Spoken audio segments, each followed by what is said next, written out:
Aha. Okay, we're on. So we are at the Beacon Rock Group camping site, and this is for the annual Portland Church congregation campout. So I want to welcome everyone that's here, and there may be some driving in as we speak tonight, and we have some lights on because the sun will be setting by the time Bible study is over. It'll be pretty close to the beginning of the Sabbath, I think about 8 o'clock tonight. So we're going to have the Bible study here, and we're going to record this and then post it on the UCG Portland website. And so next week is the beginning of the Wednesday night Bible studies that we always do between September and May.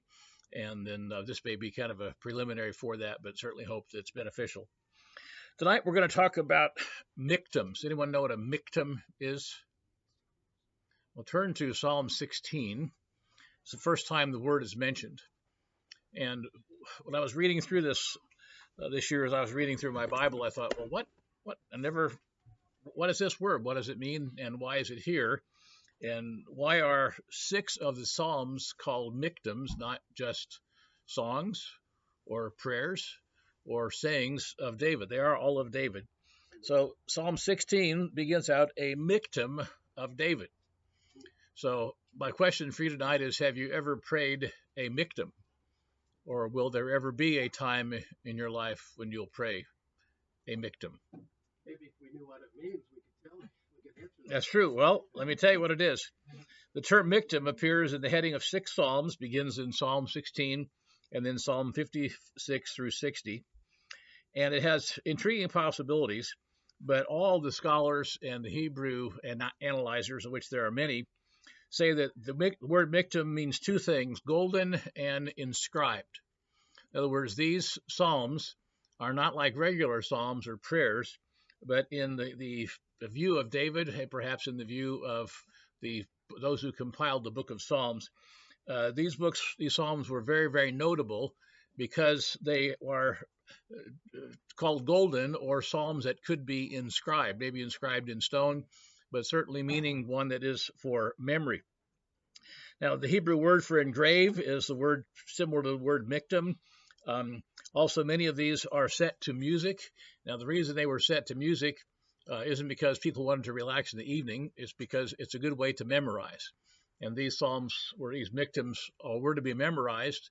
David set some of them to music. But the important thing to remember is that mictums are extremely intense prayers during time of extreme need. David wrote these when his life was in danger, when his family's life was in danger, or when he faced a crisis that could not be resolved by himself or anything he could do, but absolutely had to have God's intervention. We will all come to a time like that in our life. We've told campers that for years, that there will come a time in your life when you've done everything you can. You've worked hard, you've been at 10 or 15 different doctors, you've been up all night, you've nothing else you can do except pray. And the answer simply lies in either God intervenes or we allow God's will to be done, whatever it might be. A lot of us came to that, I think, back in 1994, 1995, when our church leadership betrayed us and a lot of false things were being taught. And we realized, after trying to solve it ourselves, me among them, I was foolish enough to think that if I could tell these guys where they were wrong, they would acknowledge it. Yeah, Rex is right. We're wrong. We better change. That didn't happen, by the way. Instead, I was given the option of resigning very quickly before they were going to fire me, because the truth I told was something they didn't want to hear. But at any rate, that's just going into the past. God allows those things to test us and try us. But there will come a time in every one of our lives where you will pray a mictum. I guarantee you, if you are converted, you have God's Spirit. And I think just on a personal level, and I certainly don't want to be a person who says too much personal in a public way, but our granddaughter Abigail is dying. She's our oldest granddaughter. She has epilepsy and seizures for years now, and she has taken a very bad relapse the last few weeks, been mostly in bed, a lot of serious seizures. Her analysis she went to in Seattle about was it last month, 3 weeks ago, 4 weeks ago? 3 weeks ago, they had about 23 different little sensors on her head, and they had I was in a room for, I don't know, maybe 45 minutes or an hour talking with her mother. I could see they had a graph screen drawing across the computers, and you could see all the needles moving constantly in there. And so after 4 days of those brain scans, the doctor simply said she has continual seizures, and there simply wasn't any hope. There's no drug could help her or anything. When I remember my little Abigail, when she was 3, they lived at a house in Milwaukee, and when you opened the front door, it was a long hallway back to the family room and the kitchen. And since they lived in a kind of a busy place in Milwaukee with a busy street, they lived right down the street from the Kipkes. Larry and Judy were there, about 4 houses down from them. So her mother would make her wait in the back room against the wall whenever anybody knocked on the door, because it might be, might be UPS, might be Amazon delivery, might be someone who's lost. One time there was a homeless guy going through their garage looking for things. Ryan had to chase him out. So I would knock on the door, and then when I would open it, if Abigail was at the back wall, which she always was, and if she saw me, she'd yell, "Grandpa!" And I just had enough time to put something down and grab her, because she would come running as fast as she could down the hallway and launch through the air. And then she would, I would grab her and she'd give me a big hug and she'd say, "Grandpa, you came to see me. You came to see me. Now let's play." So that's the granddaughter I remember, and the one I, wish we still had. But it is going to be a very difficult time for Patty and I both, and all of our family, if the end does come. Not that it hasn't been difficult, seeing her decline with all of the increasing series and epilepsy. And I only say that because I want to turn first to 1 Samuel chapter 30. I get the background of some of these Michtam psalms. You understand that King David was a very emotional guy, and that he faced some just very, very serious emotional challenges and physical challenges. He also had some very exciting highs. Remember him dancing through the streets and his wife saying you look terrible because you weren't properly dressed and all of this. And so he had some highs where the tabernacle is being put back in place and everything getting ready for the temple, and his great victories over his enemies. But he also had other emotional times. And so the book of Psalms contains the highs and lows of everyone's life. And if we look at it from that perspective, that I am probably going to have, you are going to have emotional feelings, just like David did, both the highs and the ecstasy and the excitement, and also the very challenging lows. Here in 1 Samuel chapter 30 and verse 1, it says, "It happened when David and his men came to Ziklag on the 3rd day, that the Amalekites invaded the south of Ziklag and attacked Ziklag and burned it with fire." So the city was burned with fire. "And he had taken captive the women and those who were there, from small and great. They did not kill anyone, but carried them away and went their way. So David and his men came to the city, and there it was burned with fire. Their wives and their sons and their daughters had been taken captive." So David was off on another excursion, and he comes back to Ziklag, where all of the relatives, all of the families of all of these warriors of David's group had been attacked, and they were all taken captive. Notice that David and the people who were with him lifted up their voices and wept until they had no more power to weep. Can you imagine that phrase? No more power to weep. And I've known a few people in that stage, primarily who have lost children when they've had their, some daughter, some son die in a terrible accident or something else happen, perhaps the loss of a spouse. But just think of the emotional experience here of having no more power to weep. They simply were exhausted. So thankfully, of course, God came to his aid, and David was able to go and basically took the advice of Abiathar the priest, and he was able to rescue all of those who were taken. But if you're looking for more reflection, we have a lot to cover, so I'll just say a few more. There are quite a number of other prayers in the Bible that you would call a mictum. Anybody have any come to mind? Any prayers you can think of? Yes. Well, I'm glad you mentioned that, because a lot of people think that was Psalm 16. A lot of people think that Psalm 16 was the prayer he gave in the Garden of Gethsemane. Okay, what about some others, maybe antedating that a little earlier? How about Moses praying that God would not destroy Israel after Israel had sinned? He said, "God, take me instead of them." It's a very, very heartfelt prayer of Moses's, and that's in Numbers 14. You could tell it's very strong. Yes, Cheryl. David, when the son was dying. Oh, yes. Psalm 51, he wanted the baby to live, and that was certainly, but he didn't call it a mictum when he wrote that. I mean, he didn't put the label on it, but certainly that would be one. Anybody think of any others? about when Hezekiah was going to die. God said, "You're going to die, put your things in order." And God gave him 15 more years. Certainly the Apostle Paul, the way he describes his prayers, we don't have those word for word, but the way he describes them, obviously he had several where he was very, very seriously, just in need of help and in need of rescue. Now, let's look at Psalm 16. Let's go back to Psalm 16 then. There are 3 distinct sections to this psalm, and each one of these sections tells us something about the construction or the way that mictums are put together. The first section is a description of how he puts his trust in God. And so maybe we could all learn a lesson from this, that no matter what we face, whether it was Jesus facing horrible punishment and death in the Garden of Gethsemane, or David with the losses he suffered, but this is basically a good way to start out, you might say. It says, "In you I put my trust," and he says, verse 2, "O my soul, you have said to the Lord, you are my Lord. My goodness is nothing apart from you. As for the saints who are on the earth, they are excellent ones, in whom is all my delight." So he begins this mictum, this prayer of distress, basically by rehearsing that he puts his trust in God and that God has promised him goodness, that nothing would come apart from him, that God would never leave him. And as for the saints who are on the earth, they are the excellent ones, in whom is all my delight. So he's reminding God that he delights in the saints who are his called out ones. They are his delight. Verse 4, "Their sorrows shall be multiplied who hasten after another God. Their drink offerings of blood I will not offer, nor take up their names anymore." So essentially he's just saying here there are false teachers, there are false worshipers, but God's people are not like that. And then in verse 5, it says, "O Lord, you are the portion of my inheritance and my cup. You maintain my lot. The lines have fallen to me in pleasant places. Yes, I have a good inheritance." So I think in verse 5, he's essentially saying that he has had a lot of blessings. And even if this crisis that he's facing here doesn't turn out well, he's still reminding himself of all the blessings that he has had and that the Lord has maintained him all during those years. Now in verse 7, "I will bless the Lord who has given me counsel."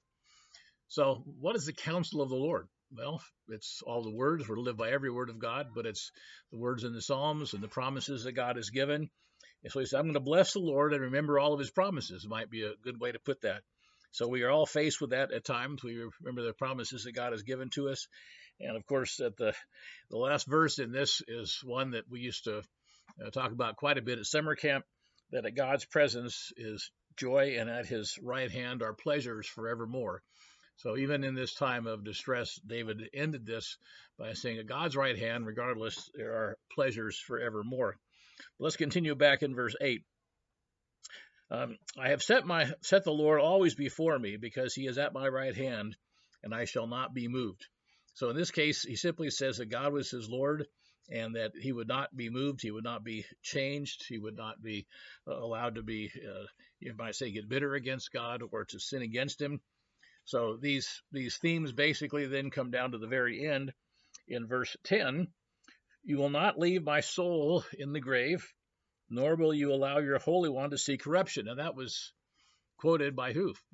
Was quoted by Peter in the book of Acts, that he would not see his Holy One in corruption. And so here we have the promise that really applies to each one of us. So what he's saying is, even if I die, you won't leave me in the grave. I'll be resurrected. You will not allow me to see, in this case, permanent corruption. Of course, we apply that correctly to Jesus Christ only being in the grave 3 days and 3 nights, where his body didn't decay, because a total decay begins on the 4th day. So Jesus's body didn't see corruption, but I think in a personal application, he's simply saying too here that the resurrection is a promise he can count on. It says, "You will show me the path of life. In your presence is fullness of joy. At your right hand are pleasures forevermore." So here we have, I think, a very good outline. Some of the other Psalms, and we'll try to go through them sort of in a superficial way. I would just encourage you in your own personal Bible study, if you have nothing else to do next week, try to concentrate on each one of these Psalms, maybe one each day. It's just as a exercise in Bible study, because David's declaration of trust in God in Psalm 16 and a kind of a rehearsal of God's promises are key things to remember in times of great crisis. That we have been greatly blessed, the knowledge that we have, and even if we face some very terrible and emotionally hurting times, that God will not leave your soul. He will not leave your spirit. Your spirit will never be corrupted, and that God will let you see then the resurrection and pleasures at His right hand forevermore. Now let's go to Psalm 56. Like I said, we're going to do kind of a survey because we only have 1 hour for Bible study. But let's go to Psalm 56 and look and see what this psalm's focus is. Because this psalm also is a mictum of David, but it is set to the silent dove in distant lands. Now, how many of us know that song well? Well, the answer is none of us do because it's been lost to history. But sometimes the best way to memorize something is to put it to a music, maybe a tune you already know. How many of our, remember years ago we had this 10 Commandments song that all the kids in the YES lessons learned? Remember those? I forget how that went. I heard it 1,000 times in the car. My daughters, kids kept singing, they were rehearsing it. So good way to learn the 10 Commandments and other things. But Psalm 56 is set to a song that apparently David knew and they knew, the silent dove in distant lands. This is a mictum of David when the Philistines captured him in Gath. Now, this is, you might say this is David's suffering because he made a dumb decision. That's what some of the commentaries think. So instead of staying in Israel, relying on God's protection, he runs over to Gath, which was a Philistine area. Now, let's go over to 1 Samuel chapter 21. Get a little bit of background on this. 1 Samuel chapter 21. And we find that David is having to pretend that he is insane, hoping that they won't kill him.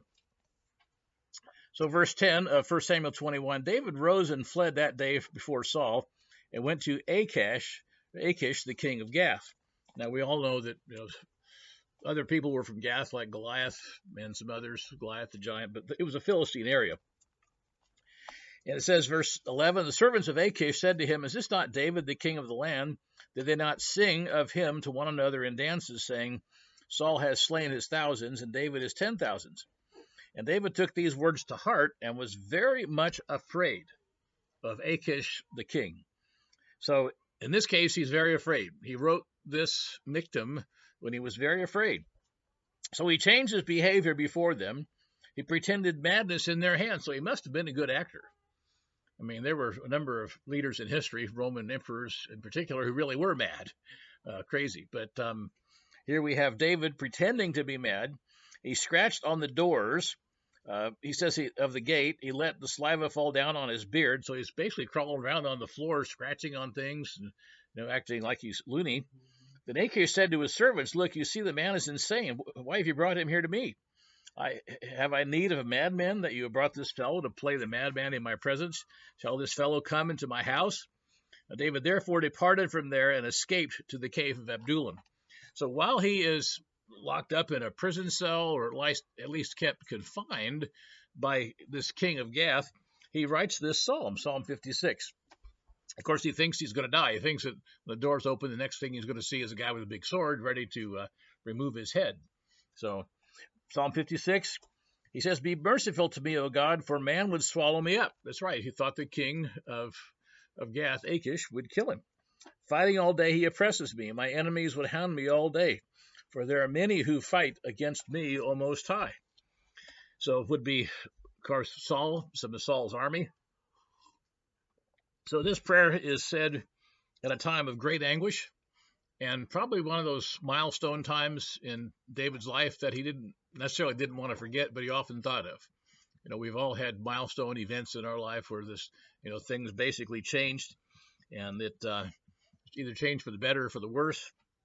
So he says, but in this case, he wanted to remember, that's why there's a golden psalm or an inscribed psalm.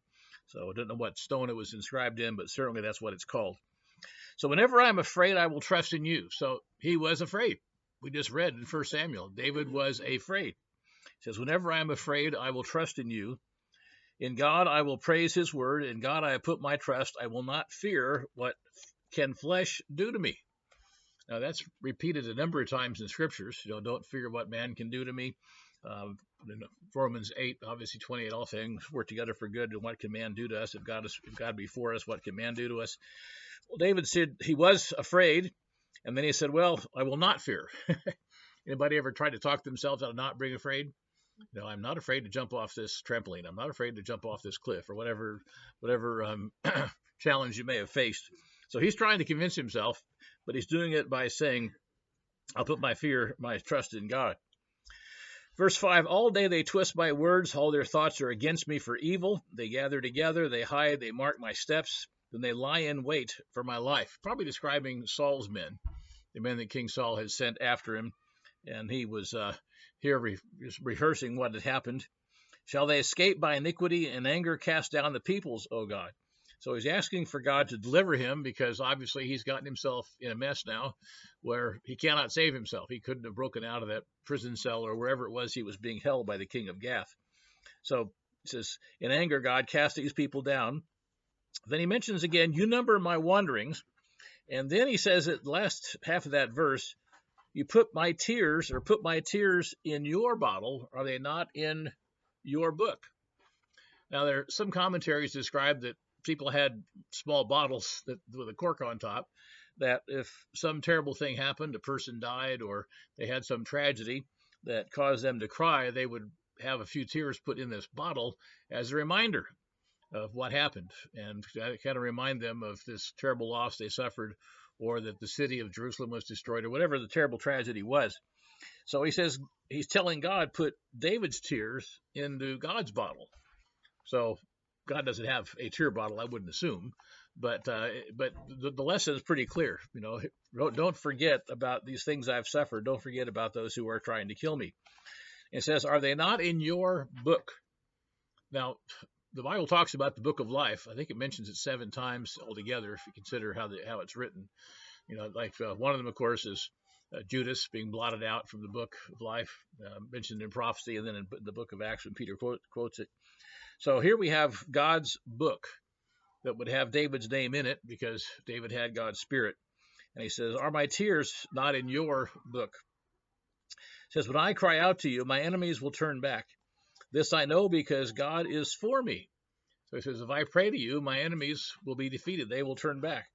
And he had confidence. This I know, because God is for me. In God I will praise his word. In the Lord I will praise his word. In God I have put my trust. I will not be afraid. What can man do to me? So here he is in danger of losing his life. It's very, very dark, I assume, in this dungeon cell where they're keeping him. Prisons in that culture at that time were not pleasant places. They didn't have all the modern comforts of built-in toilets and televisions and internet and all the things they have today. Some of the prisons that we have, they have very terrible experiences in those prisons. And so here we have, in God I have put my trust, I will not be afraid. What can man do to me? Second time he says that same concept. So you can see what's going through his mind and why this is a mictum, why it is a golden or inscribed prayer. Then he says, vows are made to you, are binding upon me, O God. So he says, I've vowed to be a follower of God all my life. And he says, they are binding. I will render praises to you, for you have delivered my soul from death. Have you not kept my feet from failing, that I might walk before God in the light of the living? So he's reminding God of his promise, and perhaps also God's promises to him, that he would be one day. This is before, by the way, he was king of Israel. He had been anointed king, but he certainly was not king yet. It was 13 years after he was anointed at age 17 that he became king at age 30. So this is in those intervening years in his 20s when he went through this and wrote this mictum. So this is a very, very interesting psalm, and one I think that tells us a lot about what we could be and should be thinking about if we go through, life-threatening circumstances. And certainly many people, we all go through this at our end of life, so to speak. And as we all know, we've had a lot of elderly and older members go to their grave and await the resurrection, not only here in the Portland area since I've been pastor, and of course now I hope Mr. Kinsella doesn't have to have as many funerals as we've had. But hopefully everybody, when they've reached their final stage, kind of has the same approach. That yep, God, you have kept your promises to me, and I've tried to keep my promises to you, and so he's not afraid of anything in the future. And we certainly have a lot of good examples of people who have died in the faith like that. So Psalm 56 is a good one to think about and to perhaps identify with if you ever get to a situation like that. Okay, Psalm 57, the third mictum. To the chief musician, set to do not destroy. I wonder if that's kind of has some meaning with the song. Maybe they chose this song because it has some meaning as you go through the words of this. So the title of this song basically is Destroy Not. So some make it to be only some tune which the psalm was set to for memory. Others apply it as a matter of the subject of the psalm. In other words, David would not let Saul be destroyed because this was written, believe it or not, a mictum of David when he fled from Saul into the cave. So when he fled from Saul into the cave, let's go over to 1 Samuel 24 and verse 4. This is one of those examples of David showing great self-restraint and not listening to bad advice and relying on God to essentially defeat his enemies and not take things into his own hands. 1 Samuel 24 and verse 4 says, Then the men of David said to him, This is the day of which the Lord had said, Behold, I will deliver your enemy into your hand. And that, of course, is verse 3 says, He came to the sheepfolds by the road where there was a cave, and Saul went into the cave to attend to his needs. And David, of course, and the men were in that cave. And they said, Well, go kill him. And David arose and secretly cut off the corner of Saul's robe. That was just to prove to Saul that he could have killed him, and out of mercy he did not. And it happened afterward that David's heart troubled him because he had cut Saul's robe. And then down in verse 10, David says to Saul in verse 9, Why did you listen to the words of the men who said, David seeks your life? Look, this day your eyes have seen that the Lord delivered you into my hand in the cave, and someone urged me to kill you, but I spared you. I will not stretch out my hand against the Lord, for he is the Lord's anointed. So that's the background of Psalm 57. And we need to look at this psalm and wonder why it is a mictum, why it is a golden prayer and an inscribed prayer, one that would need to be or would be worthy of being inscribed in stone. Starts out, Be merciful to me, O God, be merciful to me. My soul trusts in you. And, David actually was kind of smitten with guilt that he even cut the corner off the robe of King Saul, because he thought that was disrespectful to the one who was chosen and anointed by God to be king. It says, For in the shadow of your wings I will take refuge until these calamities have passed by. So he's reminding himself and telling God that he's going to rely on God in the shadow of his wings and take refuge. He was not going to take vengeance himself. Verse 2, I will cry out to God Most High, to God who performs all things for me. He shall send from heaven and save me. So he knew that Saul wanted to kill him, and Saul's army was trying to. Saul had put a price on his head and offered a big reward for whoever would bring in the head of David.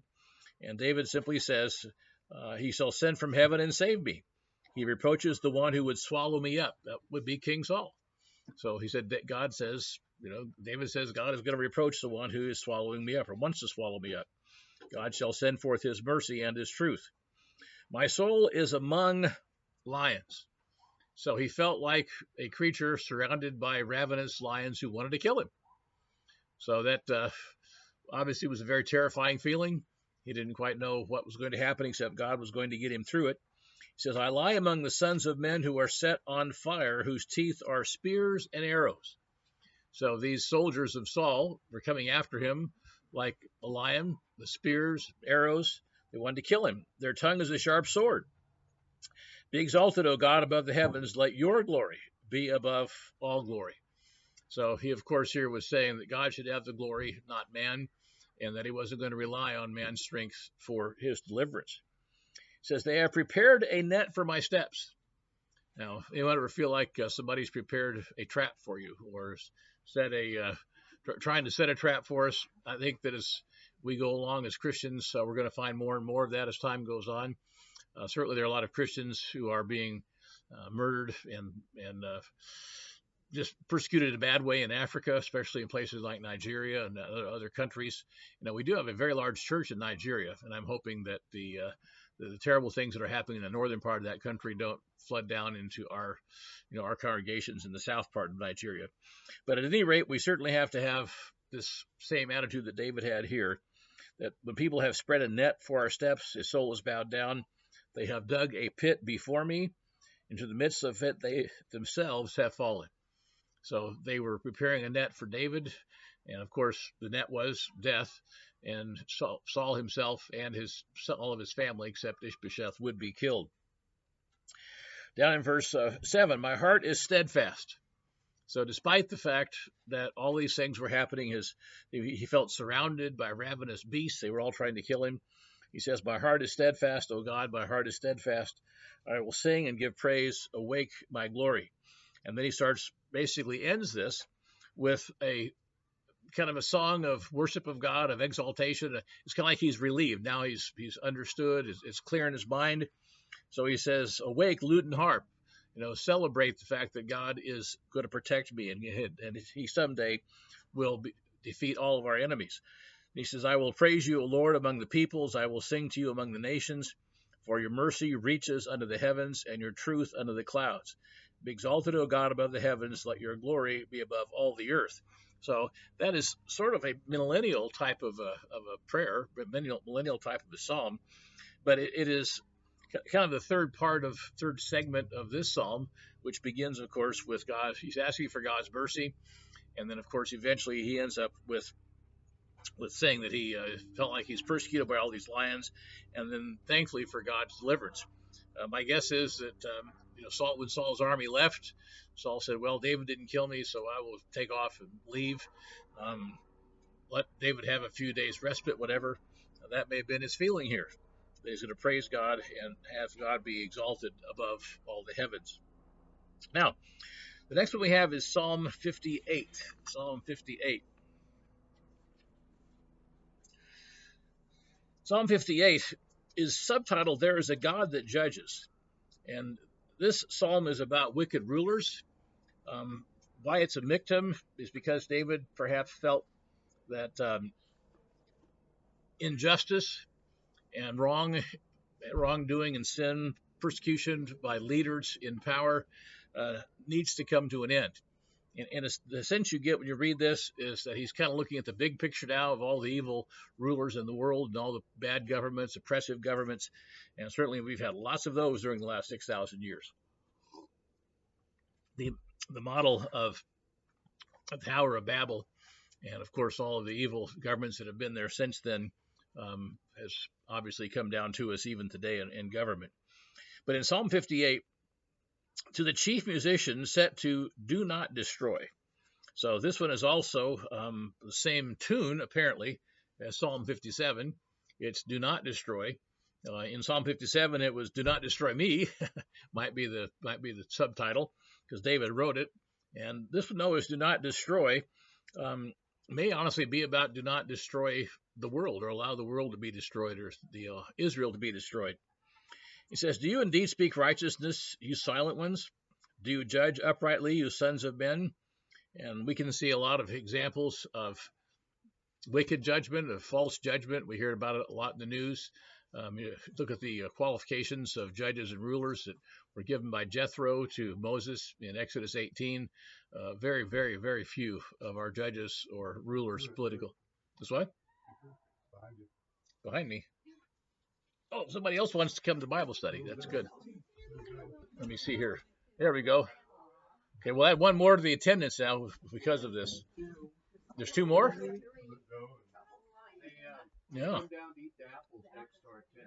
No, they do. Oh, little guys. Oh, aren't they cute? Woo. All right.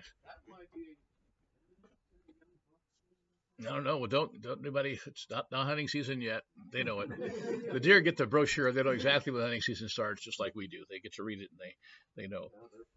Yeah, they're cute little things. So Psalm 58. Let's begin we're in verse 1. So verse 2. No, in heart you work wickedness. You weigh out the violence of your hands in the earth. And so, just looking at a broad spectrum of all of the kings of the Middle East, kings of Edom, the kings of all the nations, Syria, Tyre, all the ones that were around Israel at that time, David was saying that really those rulers were all wicked in their hearts, and they were violent on the earth. The wicked are estranged from the womb. They go astray as soon as they are born, speaking lies. And there are certainly many people who have fulfilled that concept, that have been essentially workers of evil from the time they were young. So their poison is like the poison of a serpent. They are a deaf cobra that stops its ear, which will not heed the voice of charmers. So he kind of says, well, they're like snakes who won't be calmed even by a man playing a flute or doing some snake charming. Said, charming ever so skillfully. He tells her, he's praying for God here, break their teeth in their mouth, break out the fangs of the young lions, O Lord. Let them flow away as waters which run continually. Now, keep in mind, David is going to be ruling over all the earth. He's going to be ruling over all the tribes of Israel in the millennium. And so maybe he's understanding here in a prophetic sense that wicked rulers have to be put away, that they cannot be allowed to rule on the earth. Remember, Jesus Christ gives up the kingdom, it says in 1 Corinthians 16, to God the Father after he has put all enemies under his feet. So it's going to be a time in the millennium of putting the enemies of God under his feet. They're going to have to be defeated, and that's something that God is going to have to bring about, that Jesus Christ will be the instrument of. But David sort of sees that in a prophetic sense here. He says, let them flow away as waters which run continually when he bends his bow. Let his arrows be as if cut in pieces. Let them be like a snail which melts away as it goes, and like a stillborn child of a woman, that they may not see the sun. So here he has saying these evil governors, these evil governments, these tyrannic rulers need to simply go away, need to simply disappear on the face of the earth. He said, verse 9, before your pots can feel the burning thorns, he shall take them away as a whirlwind. So as a pot is on the fire and it's starting to boil the water, before it actually gets hot, before it burns like a thorn, he'll take them away like a whirlwind. So when God's judgment comes, it's going to come very quickly. It says, and his living and burning wrath, as in his living and burning wrath, the righteous shall rejoice, and when he sees the vengeance, he shall wash his feet in the blood of the wicked. Now, doesn't sound quite as, you might say, easy to understand as some other things, that the righteous would wash their feet in the blood of the wicked. I would say not literally, not necessarily, although there is a prophecy about the blood running very, very high in the valley of Kidron to the east of Jerusalem, east of the Temple Mount. But the righteous will rejoice when we see the evil people and the evil deeds put away, and correct and right government coming to the earth, so that all mankind can enjoy God's real sovereign blessings he wants to give to everyone. So might be a good place for a pop quiz. So when Solomon was made king, King David, before he died, told him he had to do several things, actually 3 things. So what were the 3 things David told Solomon he had to do in order to create a peaceful kingdom for Solomon?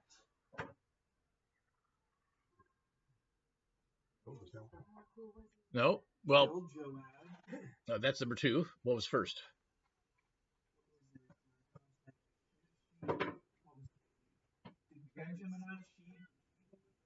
Well, that's the third one. But Adonijah proclaimed himself king. He wanted to be king. He tried to usurp Solomon. Yeah, Shimei is the third one. So the first thing that Solomon had to do to create peace in his kingdom was get rid of the competition, the guy who wanted to usurp him and be king instead. So he had to kill Adonijah. Then he had to get rid of Joab. Why did he have to get rid of Joab? Right, Joab had assassinated 2 and had to cause the death of a 3rd, innocent men. And so Joab wasn't going to repent. So evil has to be gotten rid of. It cannot be tolerated. Peace is not the absence of war. Peace is the presence of justice. And so there cannot be real peace unless there's justice is present. And so Joab had to be dealt with. And then Shimei was the one who was publicly mocking and criticizing King David and would do the same thing to Solomon. And so David said, put him to death like he has deserved. And so to create the kingdom of Solomon as a type of the millennium, it's not just a matter of building the temple, not just a matter of rebuilding Jerusalem, not just a matter of conquering foreign nations. It is also getting rid of all of those individuals who would be the enemies of the righteous king. And so we have to understand that the first job or the first things that must be done after Jesus Christ returns involves removing evil and removing those who want to be the enemies, the incorrigible enemies of Jesus Christ. Because not everybody's going to celebrate when Jesus Christ returns. There are those who simply, truly are enemies of God. They hate God. They hate everything about him. Their minds are perverse. They're not going to change. They're the incorrigibly wicked. And so they are, remember that Jesus Christ was murdered by the Pharisees who knew he was Jesus Christ. Nicodemus came to him by night and said, "We know you are a teacher sent from God." And when he was asked by Pilate, "Are you the Son of God? Or are you the King of the Jews?" He said, "Well, yes, I was born to be a king." So we have people who simply will not become a part of a peaceful kingdom. They're going to fight. They're going to be incorrigible the whole way. And so this Psalm 58, kind of describes what's going to happen to them. The righteous will rejoice when they are gone. Verse 11, so that men will say, surely there is a reward for the righteous. Surely he is a God who judges in the earth. And so when God judges in the earth, first there has to be removal of all of those who will not be ruled, but those who will want to fight, want to be in charge themselves. So really that part of the psalm is called their doom. And now we have some commentaries think this Psalm 58, refers directly to Saul and to the nations around him, most notably Edom and Moab, and of course the corruption in their government and the things that we know that they were doing. Okay, now let's go to Psalm 59. There's just two more left here, so I think we'll have time to get through these. Although we are getting through them in a very superficial way, so I hope that it helps you understand what a mictum is and why these mictums are, I would say, just very powerful godly principles that deserve to be written in stone or considered as golden. Psalm 59. To the chief musician set to do not destroy us. This is the third psalm that's set to the same tune. So it's kind of like the teenage kids that have all sorts of different words or different phrases for these songs they would sing when they march in a line or, going from activity to activity at camp or whatever.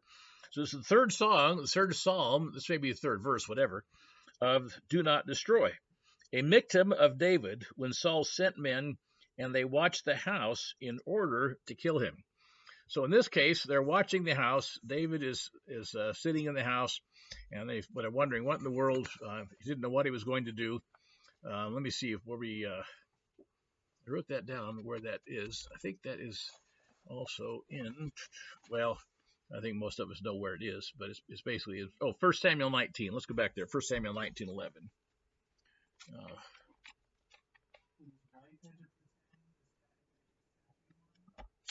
Well, let's make sure we get it here. I think this is the earliest one chronologically of these mictums.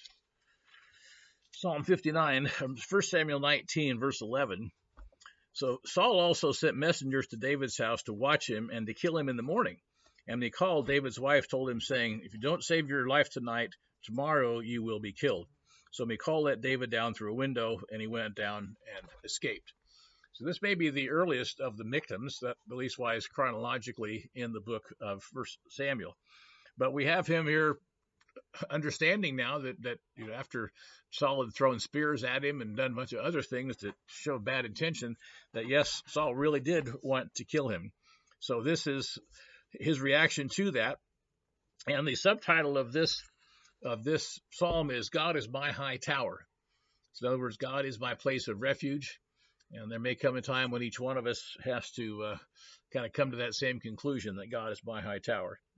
So he says, deliver me from my enemies, oh my God. He's talking about Saul and the men whom Saul had sent to watch the house until he left so they could kill him. Defend me from those who rise up against me. Deliver me from the workers of iniquity, and save me from bloodthirsty men. Now, I don't think any bloodthirsty men have persecuted us, our group, yet. There are some spiritually bloodthirsty men teaching falsehood who have done that, but not physically. So we may have this experience in the future. If we do, don't forget Psalm 59. He says, look, they lie in wait for my life. He said, look, they're lying in wait for me. Outside, they're going to kill me. For the mighty gather against me, not for my transgression, nor for my sin, O Lord. He said, I'm innocent. I've done nothing to them. They're just wanting to kill me. They run and prepare for themselves through no fault of mine. So he's telling God that there was no legitimate reason for them to want to kill him, but they were still doing it. They were still planning on it. He says, therefore, awake to help me, and behold, you therefore, O Lord God of hosts, the God of Israel, awake to punish all the nations. Don't be merciful to any wicked transgressors. So again, he's looking at a bigger picture here now. He's bringing in other leaders instead of just saying Saul by name. At evening they return, they growl like a dog, and go all around the city. Indeed, they belch with their mouths. Swords are in their lips, for they say, who hears? So they were, prating around. They're proud of their evil. They're proud of their evil intentions. It says, but you, O Lord, shall laugh at them. You shall have all the nations in derision. For I will wait for you, O Lord, by his strength, for God is my defense. So again, in these mictums, this is the third or fourth time we've seen David just simply say, I don't care what man can do to me. I'm not afraid of man, because God is my defense. My God of mercy shall come to meet me. God shall let me see my desire on my enemies. Now, I think David's desire on his enemies was that they would repent and they would change and they would become loyal, honest citizens of Israel. It says, do not slay them, lest my people forget. Scatter them by your power and bring them down, O Lord, our shield. For the sin of their mouth and the words of their lips, let them even be taken in their pride, and for the cursing and lying which they speak. So these men who were trying to kill David, they were men who were cursing, lying. They were very, very arrogant. They're very, very proud. He says, consume them in wrath, consume them, that they may not be. Let them know that God rules in Jacob to the ends of the earth. In other words, these men need to understand that God rules, men don't rule. If men are allowed to rule, it's only because God's grace has allowed that, and they are still responsible to God in the way that they do things and conduct themselves. At evening they return, they growl like a dog, they go all around the city. Twice he says this. They wander up and down for food, they howl if they are not satisfied. So he's comparing them to stray dogs that walk around the city and that kind of just go around begging and trying to grab food wherever they can. He says, but I will sing of your power. Yes, I will sing aloud of your mercy in the morning, for you have been my defense and refuge in the day of trouble. I think all of us can say that this has happened in our lives, that God has been our defense and our refuge in the day of trouble. To you, O my strength, I will give praises, for God is my defense and my God of mercy. So again, this psalm is a prayer for deliverance, and basically, once again, returning to the fact that the evil men of the world have to be dealt with by God. David didn't say he was going to go out and kill them. No, he let the Philistines do it. He let God organize that. And then finally, he says that God has been his defense and that God would also be his source of strength and mercy. So finally, now we have a few minutes left to get to the final mictum. This is the sixth one, the mictum of David. Now, this is set to Lily of the Testimony. Now, I don't know how that song went either.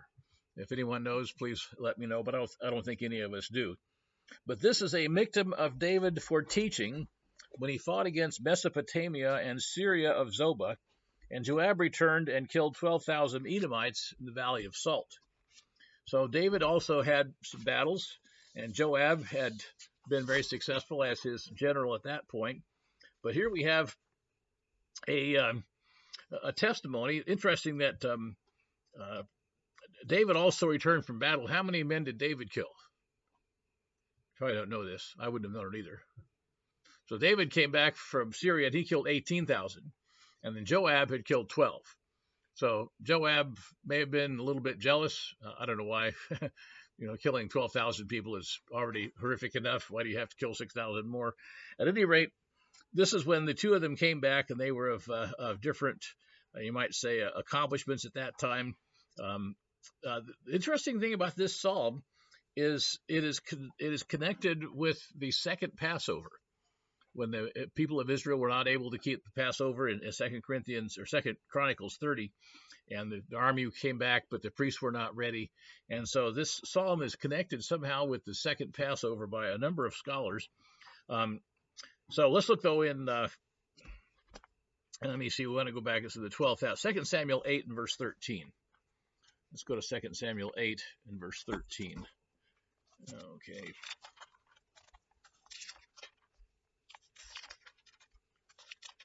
Second Samuel 8:13, it says, David made himself a name when he returned home from killing 18,000 Syrians in the valley of Salt. And he put garrisons in Edom. Throughout all Edom, he put garrisons. All the Edomites became David's servants, and the Lord preserved him wherever he went. So then, verse 16, Joab, the son of Jeruiah, was over the army. Jehoshaphat, the son of Ahullah, was the recorder. Now, if you go over to 1 Chronicles 18, that we have the rest of the account. 1 Chronicles chapter 18 and verse 12. He mentions here, moreover, Abishai, the son of Zeruiah, killed 18,000 Edomites in the valley of Salt, and David reigned over all the people. Then Zadok, the son of Ahitub, and Abimelech, the son of Abiathar, were the priests and the scribes. And of course, so we have kind of a parallel scripture that it wasn't exactly the one I wanted for. Yeah, 1 Kings 11, that's it. I'm sorry, 1 Kings 11, that's the one I really wanted. 1 Kings chapter 11, verse 15.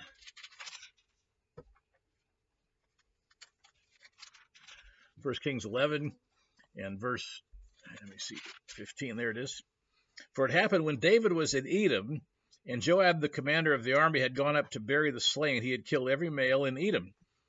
Because for 6 months Joab remained there with all Israel until he had cut down every male in Edom. And Hadad fled to Egypt. He had certain Edomites of his father's servants with him, and Hadad was still a little child. And of course, this is where he only kills 12,000 as opposed to David's killing 18,000. But anyway, just for time, let's go back to Psalm 60 now. This psalm lists 10 acts of God. That they've been cast off, they had been scattered, God had been displeased with them. He made the earth to tremble, and that the earth basically was broken. He showed people hard things.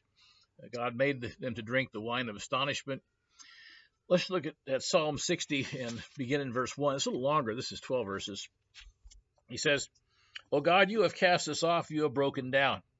So here, Joab had returned from killing 12,000. David had returned from killing 18. But he still says, God, you have cast us off. You've broken us down. You've been displeased. Oh, restore us again. You made the earth tremble. You have broken it. Heal its branches, for it is shaking. You have shown your people hard things. You have made us drink the wine of confusion. So even the victorious armies in a war oftentimes are pretty hurt. They come back very damaged. They come back, wishing they had not had to go through all that suffering. They've lost a lot of men. Let's continue on down in verse 4. You have given a banner to those who fear you, that it may be displayed because of the truth, that your beloved may be delivered. Save with your right hand and hear me. So he's praying about God simply hearing this request that he has. God has spoken in his holiness. I'll rejoice. I will divide Shechem and measure out the valley of Succoth. Gilead is mine, Manasseh is mine. In other words, he's talking about some military victories and this land that God had given Israel being reconquered from the Syrians. He says, Judah is the helmet for my head, and Judah is my lawgiver. That is very similar to the fact that the scepter would never depart from Judah, and King David knew that he was a descendant of Judah and that he was a lawgiver. Moab is my washpot. Over Edom I will cast my shoe. Casting a shoe is a Middle Eastern custom of an insult, of saying derisive things about that person. So casting a shoe is an insult. So over Edom, God says he will cast his shoe. Philistia shouted in triumph because of me. Who will bring me to the strong city? Who will lead me to Edom? Is it not you, O God, who cast us off? So this psalm is connected with Edom, but it is also connected with a number of the other lands around there. There are those who would think this psalm would apply to an end-time setting where Edom is also mentioned. By the way, what is the Old Testament book that is entirely the subject of Edom? Obadiah. Yeah, the shortest Old Testament book that we have. So this psalm would be a good one to read in connection with Obadiah. If you study that book, you, O God, who did not go out with our armies, give us help from trouble. So apparently in this battle, this war they fought, things did not go well to begin with. God delivered them. They were able to be victorious. But the beginning of the war apparently didn't go so well with David and with Joab. But they did eventually become victorious. It's kind of like the history of most of the British wars. They get their nose bloodied pretty badly, and they finally realized they're fighting the war that they lost or they won 100 years ago or 50 years ago, and they better change their tactics. And so they then change their tactics and get up to speed, you might say, and then they're able to win the war. You wonder why World War I saw so many massive waves of men sent against machine guns, got just slaughtered at Passchendaele and at Verdun and at so many other places. The Somme the worst. It's because all those generals were how old? How old were the generals of World War I? 60s to 80s-year old, and they had all studied Napoleon. And Napoleon just he had his famous wedge where he would send the troops just amassed in a wedge, thousands and thousands of them against one little part of the enemy stronghold, and eventually the enemy runs out of bullets because they only had single-shot muskets. That strategy did not work very well with machine guns. They never thought of that until they'd lost about 1 million men, which, by the way, was also Robert E. Lee's big mistake at Gettysburg. He told everybody to go to the farmhouse all the way across that 1 mile of the wheat field. Of course, the Union Army just cut them to pieces. So at any rate, the lesson here, I think, is very important for all of us about the people of Moab and Philistia, all the enemies of God, may win the first round in the tribulation.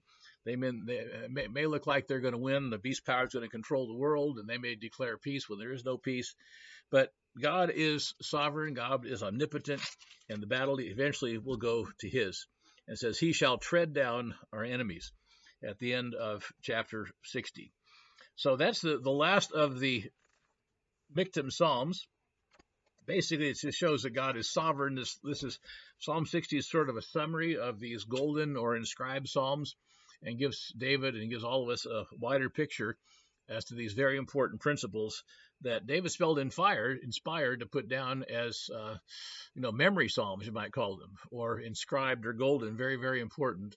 Not that all the psalms aren't important. There are obviously a variety of ways to study the psalms and wonderful things out of all of them, especially Psalm 119 and others in Psalm. What psalm was written by Moses, by the way? The one psalm written by Moses. 90. Yes, it's a great psalm because it says man has 70 years if by strength of reason, 80. And he wrote that when he's like 88 or who knows how old he was. He was already well past the 80s. So anyway, but I hope that's been beneficial. I hope that from now on you'll know what a Michtam is.